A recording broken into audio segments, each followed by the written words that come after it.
Dalam nama Bapa dan Putra dan Roh Kudus. Amin. Allah Bapa di surga, Engkau telah memberikan kepada kami seorang ibu, seorang bunda yang taat kepada kehendak-Mu dan belajar banyak dari putranya Yesus. Bantu kami ya Bapa supaya kami taat kepada kehendak-Mu seperti Bunda Maria dan Yesus putramu.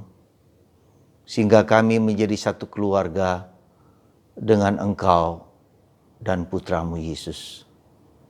Demi Kristus Tuhan dan pengantara kami. Amin.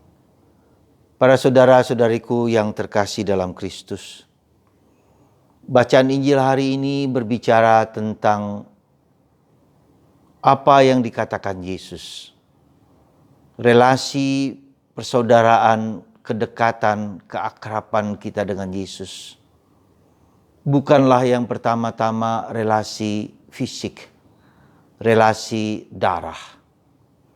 Tetapi karena mau melaksanakan kehendak Allah yang menjadi ibuku, yang menjadi saudaraku, yang menjadi saudariku, adalah Dia yang taat dan menjalankan kehendak Allah. Sambil menunjuk para murid dan bundanya sendiri, Yesus mengatakan hal itu. Dialah, merekalah yang adalah saudaraku, ibuku, karena mereka adalah yang menjalankan kehendak Allah.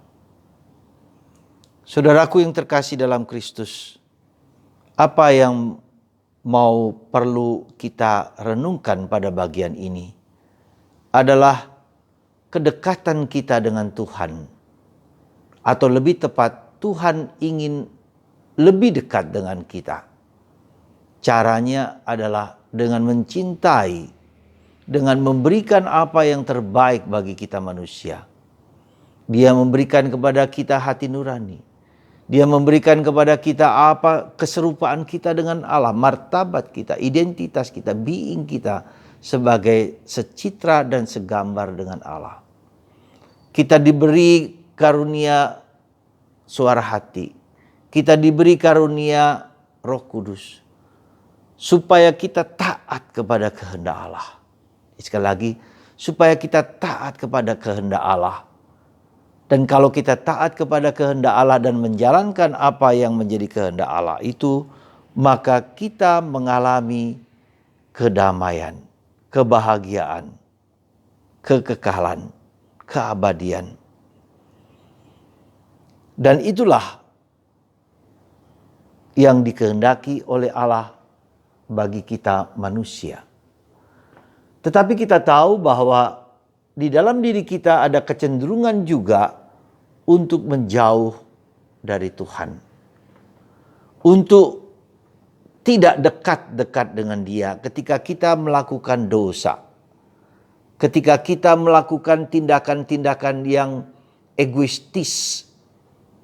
Ketika kita hanya menjalankan apa yang kita maui, bukan apa yang Tuhan kehendaki dan maui dalam diri kita.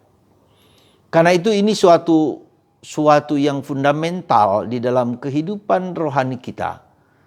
Ketaatan kepada kehendak Allah. Dan itulah yang dijalankan oleh Yesus dalam hidupnya. Yesus taat kepada kehendak Allah bahkan ketika mati sekalipun. Ketika Dia mengorbankan hidupnya sekalipun. Hanya karena ketaatan kepada kehendak Allah. Dan itulah katakan Yesus, makananku ialah melakukan kehendak Allah. Makananku adalah melakukan kehendak Allah. Nah, sekali lagi terjadi perjuangan dalam hidup kita. Di satu sisi kita mau menjalankan kehendak Allah. Dan itu membuat kita menderita. Ataukah menjalankan kehendakku sendiri, egoisku sendiri, atau kehendak iblis. Kita mungkin nampaknya bahagia. tetapi tidak bahagia pada intinya. Karena itulah saudaraku terkasih, kita butuh discernment, kita butuh diskresi. Apa yang mau kita jalankan, mungkin kita harus menderita, mungkin kita tidak suka, mungkin kita tidak senang. Tetapi kemudian itu justru membuahkan kedamaian abadi. Untuk sampai katakanlah seperti kata Yesus, kalau kamu ingin bahagia, ingin damai, kamu harus mati terhadap dirimu sendiri. Mati terhadap egomu sendiri. Mati terhadap kepuasan diri kita sendiri. Ketika kita mau mencari diri, mencari kesenangan, mencari kenikmatan, mencari kebahagiaan demi diriku sendiri dan menyingkirkan orang lain. Mungkin kita mengalami kedamaian untuk sejenak sementara. Tetapi ujung-ujungnya justru ketidakdamaian, ketidakbahagiaan pada diri kita sendiri maupun pada orang-orang di sekitar kita. Saudaraku yang terkasih, itulah sebetulnya rahasia kehidupan kita. Rahasia kebahagiaan, rahasia kedamaian yang merupakan paradoks dalam kehidupan Yesus. Kita perhatikan salib Yesus ini. Dia menderita, dia wafat, dia disalib, dihina, diejek, diperlakukan sama sekali tidak manusiawi.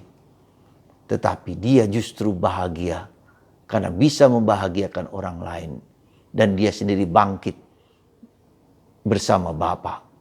Saudara, semoga dalam perjalanan hidup kita ini kita belajar untuk memaku dosa-dosa kita. Untuk memaku egoisme kita. Untuk memaku keserakahan kita. Untuk memaku kesombongan kita. Untuk memaku kekikiran kita. Untuk memaku kemalasan, keangkuhan, iri hati kita. Mari kita paku supaya kita bahagia dan orang lain bahagia. Memancarkan warna-warni kehidupan yang membuat manusia bahagia. Semoga kita semua hari ini diajak untuk menjalankan kehendak Allah seberat apapun. Karena itulah yang justru memberikan kedamaian kekal kepada kita. Bukan hanya di dunia, tetapi dalam keabadian. Semoga Tuhan meneguhkan kita untuk memilih yang terbaik bagi Tuhan, bagi kita, dan bagi sesama. Dan bagi Anda yang sakit menderita, semoga penderitaan Anda, penderitaan kita semua menjadi tanda pengorbanan kita bagi orang lain. Persembahkanlah penderitaan Anda kepada Tuhan dan berdoa untuk orang-orang yang memiliki sakit yang sama. Tuhan memberkati, melindungi, dan menguatkan Anda semua. Dalam nama Bapa dan Putra dan Roh Kudus.